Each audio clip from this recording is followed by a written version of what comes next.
大家好，我是小静。秋天天气干燥，秋燥时间非常的长，秋燥伤肺，容易生肺热。这段时间，特别是免疫力低下的儿童和老人，特别容易出现咳嗽痰多，咳个不停，吃药也不管用。其实这种咳嗽主要是肺内郁热、肺气失宣所导致的。今天给大家分享一道可以清肺热、润肺止咳的养生汤。学会了这道汤，秋冬季节再也不怕咳嗽了。首先准备5克玉竹，再准备5克百合。先加入清水，把玉竹、百合先浸泡15分钟。接着再准备1个雪梨，加水把雪梨湿润一下，然后再加入适量的食用盐。用手反复的揉搓一下，去除雪梨表层的农药残留。雪梨汁多清甜，营养非常的丰富，有百果之宗的美誉。揉搓好了之后，再加入清水，把雪梨清洗干净。雪梨作为秋天去秋燥的主要食物，它有非常好的润肺生津、止咳化痰的作用。很多朋友都特别喜欢吃雪梨。清洗干净的雪梨，把它1分为4，再把雪梨的核去掉，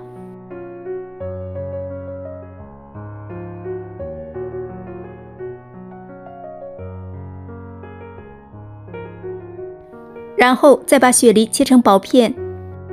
雪梨虽然对我们的身体有非常多的好处，但是有一点，雪梨属于凉性的，吃多了特别容易伤脾胃，尤其是一些脾胃虚弱的老人和孩子就不建议生吃雪梨。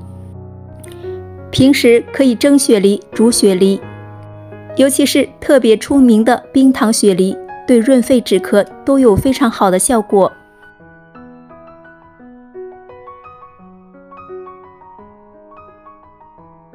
雪梨切好之后，把它放入炖盅里。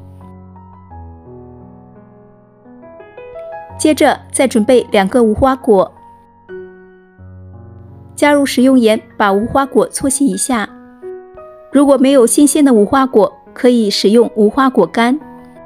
无花果味甘入肺经，对于肺燥引起的咳嗽、痰多、咳血，都有非常好的润肺化痰、止咳的功效。另外，无花果还可以清热解毒。15分钟之后，把百合、玉竹清洗干净。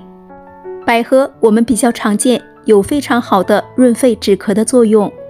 常吃百合还可以宁心安神，尤其是在秋天，特别适合吃一些百合。玉竹也是一味中药材，补而不燥，有非常好的润燥生津的作用。食材准备好之后，加入适量的清水，放进炖盅里炖上1个半小时。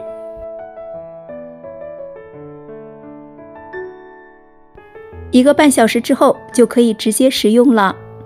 这道润肺汤，大人小孩都适合喝，尤其是在这个季节，因为肺燥引起的热咳，有非常好的润肺止咳化痰的作用。